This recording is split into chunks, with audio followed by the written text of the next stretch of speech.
नमस्कार, मैं रवीश कुमार। क्या आपने वो खबर सुनी जिसने पूरे देश के मुसलमानों को हिलाकर रख दिया है? वक्फ एक्ट के नाम पर सुप्रीम कोर्ट का ऐसा फैसला, मुसलमान अब भारत छोड़ने को मजबूर। मोदी सरकार ने कल सुबह एक ऐसा बिल पास किया है जिसने मुसलमानों से सिर्फ जमीन नहीं जीने का हक भी छीन लिया है। यह सुनकर आपका आंख भर आया होगा, आपके दिल में भी गुस्सा आ गया होगा, है ना? तो चलिए आज हम इस बड़े विवाद की पूरी सच्चाई आपके सामने लाते हैं, वो भी ऐसे अंदाज में कि आप शुरू से अंत तक हमारे साथ बने रहेंगे। लेकिन दोस्तों, वीडियो में आगे बढ़ने से पहले हमारी आपसे एक छोटी सी रिक्वेस्ट है कि अगर आप इस वीडियो को अभी तक देख रहे हैं तो प्लीज इस वीडियो को एक लाइक करके हमारे नए चैनल DLS न्यूज इंडिया को जरूर सब्सक्राइब करें। दोस्तों, यह सिर्फ आपके लिए 1 सेकंड का काम है, लेकिन इससे हमारी काफी बड़ी मदद होती है। तो प्लीज लाइक और सब्सक्राइब जरूर करें। तो अब बिना वक्त गंवाए आइए शुरू करते हैं इस रहस्य से भरे, देश को झकझोर देने वाले किस्से की असली सच्चाई। अब आइए उस मुद्दे की बात करते हैं जिसने आज संविधान, लोकतंत्र और धार्मिक स्वतंत्रता तीनों को सवालों के घेरे में ला खड़ा किया है।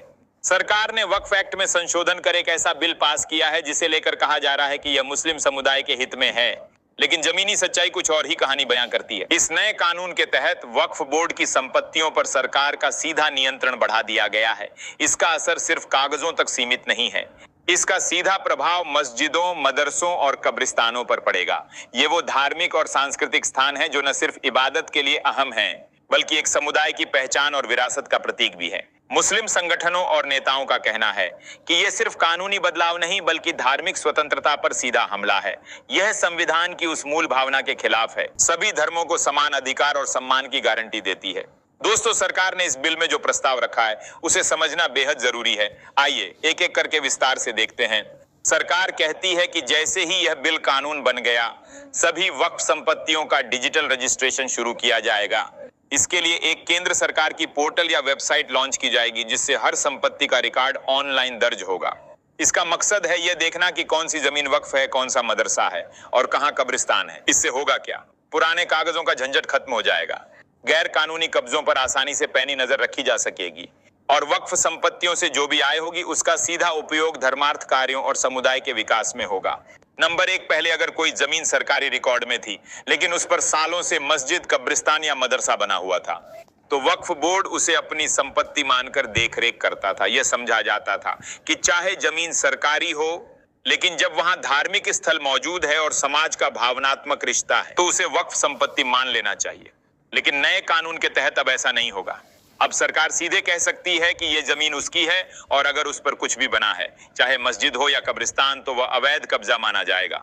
लोगों का कहना है कि कई धार्मिक स्थल सैकड़ों साल पुराने हैं जिनके पास आज के जमाने के कागजात नहीं हैं। ऐसे में क्या सरकार उन्हें हटा देगी? यह कानून धार्मिक आस्था के खिलाफ जाता है। इसमें एक स्पष्ट प्रावधान होना चाहिए कि यदि किसी संपत्ति पर लंबे समय से धार्मिक उपयोग हो रहा है तो उसे सुरक्षित रखा जाए। नंबर 2, हर वक्फ संपत्ति को दोबारा रजिस्टर करना होगा। अब हर वक्फ संपत्ति का फिर से पंजीकरण, रजिस्ट्रेशन करना अनिवार्य होगा। इसमें पुराने नक्शे, दस्तावेज, सरकारी रिकॉर्ड सब कुछ दिखाना पड़ेगा। अगर कोई मस्जिद, मदरसा या कब्रिस्तान इन दस्तावेजों को पेश नहीं कर सका तो वह जमीन सरकारी घोषित की जा सकती है। अब सोचिए, 150 साल पुरानी मस्जिद या कब्रिस्तान के पास आज भी क्या कागजात होंगे? उस वक्त के नक्शे मिलना नामुमकिन है। यह नियम बहुत सारे धार्मिक स्थलों को खतरे में डाल सकता है। लोगों का कहना है कि यह नियम इतिहास और परंपरा को अनदेखा करता है। इससे हजारों वक्फ संपत्तियों पर सवाल उठ सकते हैं। सरकार को यह स्पष्ट करना चाहिए कि पुराने धार्मिक स्थलों के लिए विशेष छूट या सुरक्षा नीति लाई जाएगी। नंबर 3, वक्फ बोर्ड में गैर मुस्लिम सदस्य भी शामिल किए जा सकते हैं। पहले वक्फ बोर्ड की जिम्मेदारी सिर्फ मुस्लिम समुदाय के पास थी। इसकी कमेटी में वे लोग होते थे जो इस्लामी उसूलों को समझते थे और उसी के मुताबिक फैसले लेते थे। लेकिन अब सरकार कहती है कि वह इसमें बाहरी सदस्य यानी गैर मुस्लिम या किसी भी धर्म के लोग भी बिठा सकती है। इससे मुस्लिम समाज को लगता है कि धार्मिक मामलों में दखलंदाजी बढ़ेगी और यह एक समुदाय की धार्मिक स्वायत्तता को कमजोर करता है। यह एक धार्मिक संस्था है जिसमें गैर मुस्लिमों को शामिल करना उस धर्म की स्वतंत्रता में दखल है।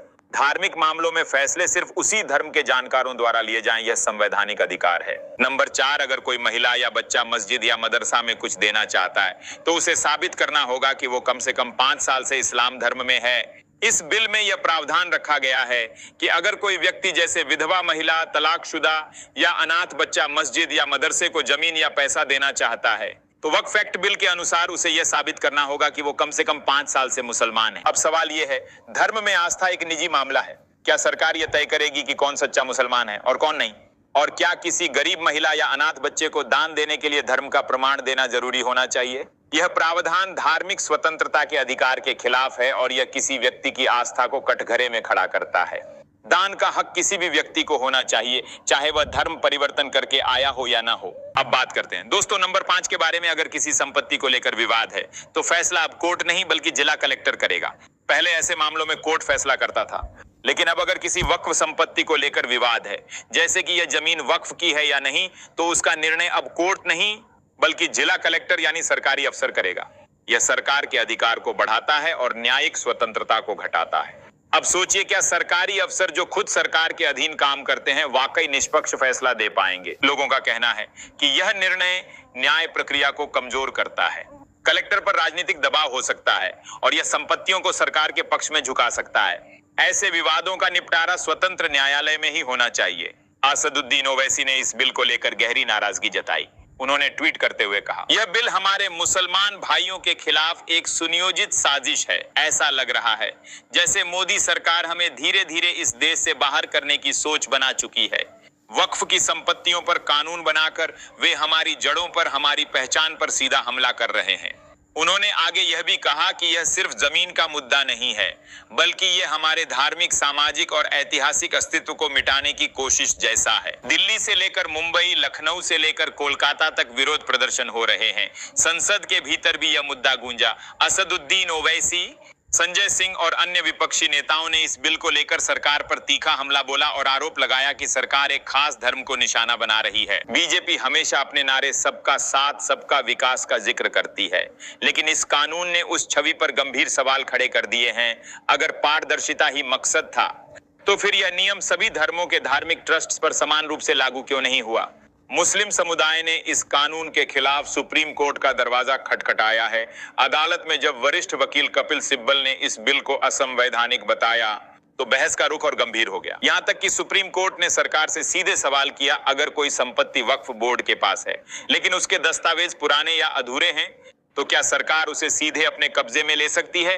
क्या इससे धार्मिक स्थलों की पहचान मिटने का खतरा नहीं बढ़ेगा? तो दोस्तों, अब फैसला आपके हाथ में है। सरकार ने वक्फ बिल पास किया है। क्या ये सही है या गलत? कमेंट में बस एक शब्द लिखिए, सही अगर आप इस कानून को न्याय संगत मानते हैं, या गलत अगर आपको लगता है कि ये किसी एक धर्म को टारगेट करता है। देखते हैं भारत की जनता क्या सोचती है इस वक्फ बिल के प्रस्ताव के बारे में।